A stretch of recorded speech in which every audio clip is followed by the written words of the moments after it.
20 years back ఇక్కడ traffic చాలా తక్కువ ఉండే. ఈరోజు ట్రాఫిక్ ఎట్లున్నదంటే ఈరోజు ఏమాత్రం మన మూమెంట్ కాలేము. అటువంటి పరిస్థితుల్లో మెట్రో రావడం చాలా అంటే చాలా బెటర్. మెట్రోతో మనకి ఎట్లాంటి ప్రాబ్లమ్స్ రావని నేను అనుకుంటున్నా. సో లేడీస్ కానీ జెంట్స్ కానీ ఈ ట్రాఫిక్ ఏమాత్రం ప్రాబ్లమ్స్ రావు. First point. సెకండ్ పాయింట్ ఏంటంటే ట్రాఫిక్ కూడా చాలా కంట్రోల్ అయిపోతుంది. లాంగ్ డిస్టెన్స్ పోయేటోళ్ళకి చాలా అడ్వాంటేజ్ ఇది.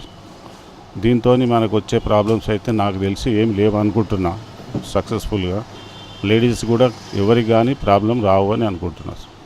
మెట్రో నుంచి మనకు ఒక 90% సేఫ్ ఉంటుందండి. ట్రాఫిక్ బస్సెస్ ఆటోలు ట్యాక్సీలు ఇవన్నిటికన్నా 90% సేఫ్ ఉంటుందండి. బాంబే కలకత్తా మన దగ్గర అయితే సరే, దుబాయ్ అటు సైడ్ కూడా ఉన్నాయి కనుక నేను సింగపూర్లో మేము అటెండ్ చేసినాం. దాంతో చాలా అడ్వాంటేజ్ అండి. టైమింగ్ చాలా సేవ్ అవుతుంది. ముఖ్యంగా మనకు ఈ మెట్రోతోని టైం చాలా సేవ్ అవుతుందండి. లాంగ్ డిస్టెన్స్ ఉన్న వాళ్ళకి చాలా సేవ్ అవుతుంది. పొల్యూషన్ కంట్రోల్ అవుతుందండి. మ్యాక్సిమం పొల్యూషన్ కంట్రోల్ అవుతుంది. 100% మెట్రో వాళ్ళకి సజెషన్ చేస్తానండి. నేను పాటిస్తాను, ప్లస్ సజెషన్ కూడా ఇస్తానండి.